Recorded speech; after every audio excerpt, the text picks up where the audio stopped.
Yes, Red Zone TV kwoli webale kubanga okyagoberera yonna gy'osinzira okubanga gy'otulabira kyokola kya mutawana nnyo gwe atambula naffe ku mukutu ogwa Red Zone TV. Kakati waliwo amawulire akatambi kano kengenda okulaga ketuleese nga kalaga Ssaabasajja Kabaka akomyewo mu ggwanga erya Uganda.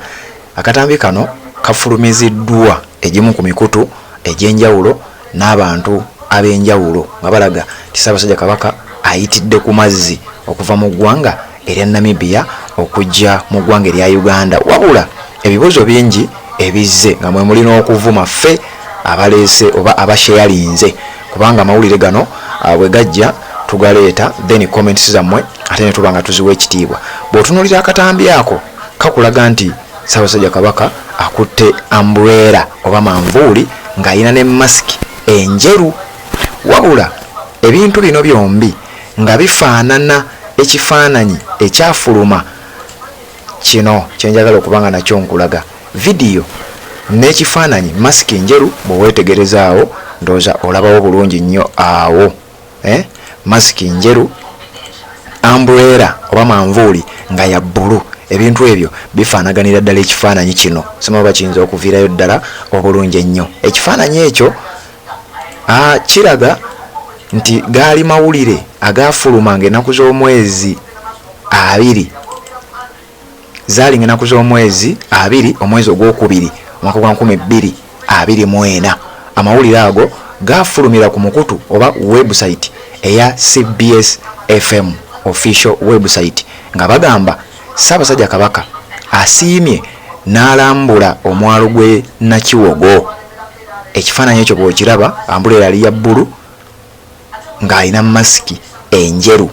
Bino nno byenkulaga bivudde mu bantu abagoberera omukutu guno ogwa Red Zone TV ate nga tulina okuba nga tubireeta tubyogereko ekyo nakyo kibeere nga kivaawo gwe munange ampuliriza ku mukutu ogwa Red Zone TV. Kakati ekifaananyi kino kireese ebibuuzo bingi nnyo nga bwe nkugambye nti si bibuuzo byokka wabula n'okutuyisaamu eggaali. Naddala nze bampisizaamu eggaali naye njagala kubategeeza nti nzizeeyokko nenkola ku ka research akatonotono. Bw'otunuulira ekifaananyi ekyo n'otunuulira ka vidiyo ako bikwataganira ddala okusinziira ku nze engeri gye mbirabamu.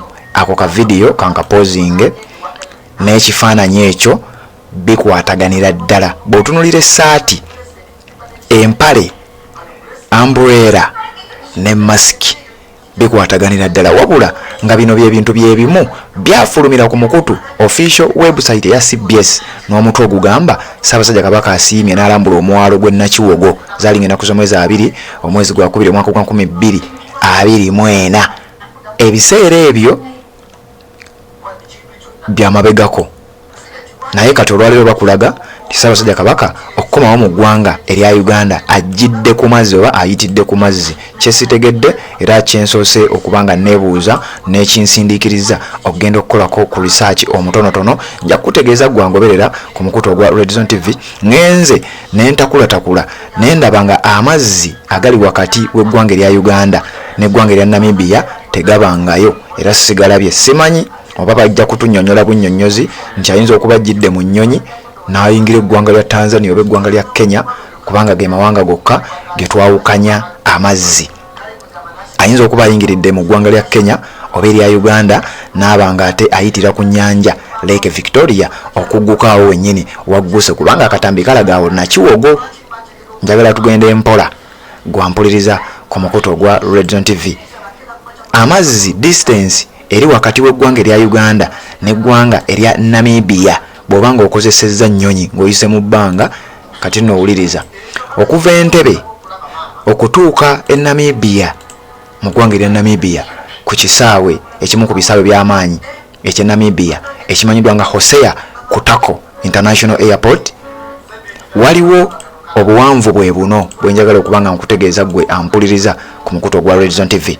Kigambibwa nti otambula wakati w'essaawa 13:46 n'essaawa 14 ng'oli mu nnyonyi, naye wano nga bagamba exactly zibeera essaawa 13:46 ng'oli mu nnyonyi okuva ku kisaawe Entebbe okutuuka mu ggwanga erya Namibia ku kisaawe ekimanyiddwa nga Hosea Kutako International Airport.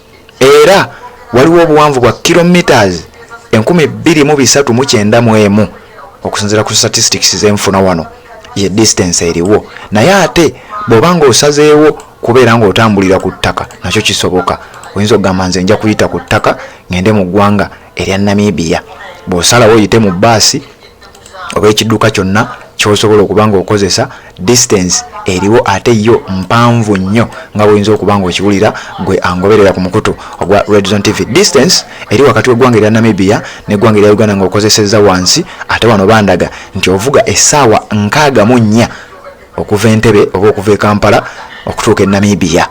Essaawa 64 wano bandaga kilometers 1497 naawe nanyambako n'onjawulira wakati w'eggwanga erya Uganda n'eggwanga liri erya Namibia. Tugenda mpola mpola olwo lwonna nga tuli ku katambi akafulumye nga kalaga nti Ssaabasajja Kabaka akomewo mu ggwanga erya Uganda. Oli ku mukutu ogwa Red Zone TV kugambye njagala kukulabira amayanja ago g'olaba gasemayanja oba oceans.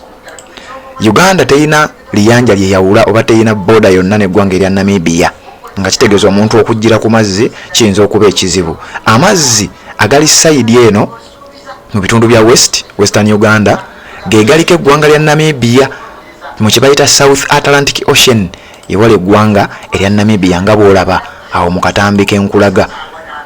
Eggwanga lya Namibia awo olaba kabbulu awo we liri. Eggwanga eryo liri kye bayita South Atlantic Ocean. Amazzi oba eriyanja eddene eriringa eririranye ku ggwanga erya Uganda oba ogenda kuyitira Tanzania oba Kenya ku Indian Ocean. Kati nga kitegeeza Ssaabasajja Kabaka aba yayitidde oba yatambudde mu ntambula zino bbiri, either nga yajjidde ku meeri n'ayita ku Indian Ocean n'agwa mu ggwanga lya Kenya ne bamuvuga paka ku Lake Victoria ne bamuyisa ku mazzi n'aggukira e Nakiwogo, oba nga yalinnye ennyonyi n'emusuula either Tanzania oba Kenya era ne bamuyisa ku nnyanja Victoria paka Nakiwogo ku mwalo. Bwe bibanga ebyo bibiri tebisobose, kitegeeza aba yalinnye bbaasi okuva mu ggwanga erya Namibia n'ayingira mu Tanzania, kubanga otunulira we eyo ba route eyo nga woogiraba, kitegeeza aba yalinnye bbaasi n'avuga nga ayita mu ggwanga erya Zambia, n'ayita mu ggwanga amawanga gonna agali awo, kuliko eggwanga waliwo Zambia, waliwo mawanga kiwana amalala. Okuva e Namibia ovuga ggwanga lya Zambia okusinga lye liriwo eddene, nojja noyingira mu ggwanga erya Tanzania nojja paka ku Lake Victoria, oba oli awo noyingira eggwanga erya Uganda ng'oyise awo wennyini ku mazzi n'oggukira e Nakiwogo, okusinziira ku bivuddeyo n'akatambi nga bwe kagamba. Red Zone TV kwoli tugenda mpola mpola, nze nkuwa kunoonyereza kwange okusinziira ku ggaali gye mutuyisizaamu naddala nze. Kakati okuzaako k'emabega eggwanga lya Namibia lyali terinafulumya statement yonna nga bannayuganda tebanneekalakaasa ku embassy y'eggwanga lya Namibia mu mawanga ag'enjawulo naddala mu ggwanga erya United Kingdom. Eggwanga lya United Kingdom ku embassy y'eggwanga erya Namibia oluvannyuma lw'Abaganda oba bannayuganda abali eyo okwekalakaasa, Namibia amawulire ne gafuluma nti egaanye okwongezaayo visa ya Ssaabasajja Kabaka, era nga bagamba nti visa okusinziira ku mateeka gaabwe ekoma ku nnaku 9. Bino nabyo sijja kugamba nti mbitegeera nnyo, wabula ngenze akola ku research omutonotono kenna akazuulako akatono wano nga bagamba nti visa y'ennaku 9 ebeera y'abalambuzi, wabula simanyi oba omuntu agendedde ku nsonga y'obulwadde naye bwe kiri ngenda kwongera okukinoonyerezaako nja kujja nkibawe. Wano nga bagamba visa on arrival for a maximum of 90 days for tourists. Wano nga bagamba nti travelers need a visa to visit Namibia for tourism. Travelers can get a visa on arrival at Namibia's Hosea Kutako International Airport, Trans Kalahari Border Post and Walvis Bay Airport. Bebitundu by'oyinza okufuniramu visa yo, era tourists oba abalambuzi visa yaabwe ebeera maximum le ennaku 9 mu ggwanga erya Namibia. Kati wano tujja okwongera okukolako ku research omutonotono tubeere nga tetukuwa ensonga eno, wabula emikutu egy'amawulire egy'amaanyi mingi gitaddeyo ensonga eno nga giraga nti eggwanga lya Namibia nalyo liri mu kye bayita hot soup olw'okubeera nti bannayuganda bangi oba abantu ba Kabaka king's subjects bafuddeyo emirundi mingi nga balaga obutali bumativu bwabwe nga balaga nti eggwanga lya Namibia lirina kye limanyi ku kuwambibwa kwa Ssaabasajja Kabaka mu ggwanga lya Namibia newankubadde nga reports eziva Emmengo ne mu bakulu abali official nga zo zibadde ziraga nti Kabaka yagenda eyo kuwummulako ku kuwabulwa oba advice ez'abasawo be abaali bamutwala mu ggwanga lya Namibia. Wabula nze njagadde kukola research nkuleetere kyenyinza okutegeeza temutuyisaamu gaali bintu bino biwanvu nnyo naye nze ngenda kukolako ka research akatonotono ngenda kuba nyongera okukuleetera byonna byenzijayo mbikuteere ku mmeeza gwe kennyini weesalirewo. Officially bagamba Kabaka ayingidde akomewo mu ggwanga erya Uganda. Abaana bangi balina ebibuuzo, bannayuganda balina ebibuuzo bagamba ffe tetunnakkiriza. Ngenze nendaba distance eno nembikuwa nenkulaga distance eriwo abanga yayise mu bbaasi yatuukidde Tanzania oba Kenya ne bamuvuga ku Lake Victoria. Bw'aba yalinnye ennyonyi yagudde mu ggwanga lya Tanzania oba Kenya era ne bamuvuga. Bw'aba yalinnye emmeeri asobola okuba nga yayise ku Indian Ocean naggukira e Mombasa ne bamuvuga paka ku Lake Victoria ne bamuleeta. Oba sekyo nga bamuvuze mu mmeeri ne bamuyise eno ku border eno gy'olabaawo. Omanyi wanayo border eri wakati w'eggwanga erya Democratic Republic ya Congo naye inako ku mazzi waliwo eggwanga lya Congo Brazzaville, eggwanga lya Cameroon n'eggwanga lya Equatorial Guinea side ene ya Atlantic Ocean.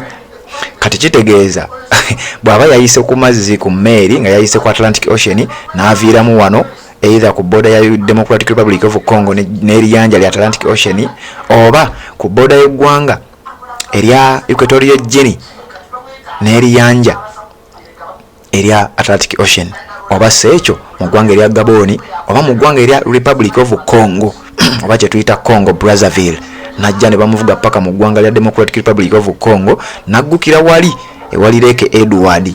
Naye ekyo tekisoboka kuba omwalo tulabyenga ogw'ennakiwogo. Kitegeeza alina kubanga either ayitidde Tanzania oba Kenya. Red Zone TV kwoli weewale kubanga okyagoberera bino ngenda kwongera obikuleetera nze nkuwa ebyange naawe ombuulire genda mu comment section ombuulire gwe amawulire gano gakusanzewo era ogalabye otya. Naye nga nze kyenyinza okugamba nze nkuleetera ekyange gwe naawe nojjamu ekikyo. Weebale kubanga okyagoberera. Njagala kubanga nkutegeeza gwe atugoberera ku nsonga ez'enjawulo naddala ku musajja Haji Abudu omusomi w'edduwa ono akutegeeza nti ng'olina ebizibu eby'enjawulo mutuukirira ajja kuba nga abikwasaganya. Ensonga z'emirimu nga zigootaanye, ebyenfuna nga bidobonkanye, ensonga z'amaka nga teziteredde bulungi nnyo mutuukirira kutegeeza nti byonna bijja kuba biggwa. Ne bw'oba nga toli mu ggwanga Uganda ng'oli bweru wa ggwanga akutegeeza nti asobola okukolako akulombera edduwa ng'ayita mu kitabo ekitukuvu ekya Quran ku nnamba eyo gy'olaba 0752 447 156 ensonga n'ebeera ng'ate eggukira ddala bulungi nnyo. Kkiriza tuwuliziganye mu updates eziddako ngenda kwongera okuleetera ku nsonga eno tulabe wa gye binaggweera.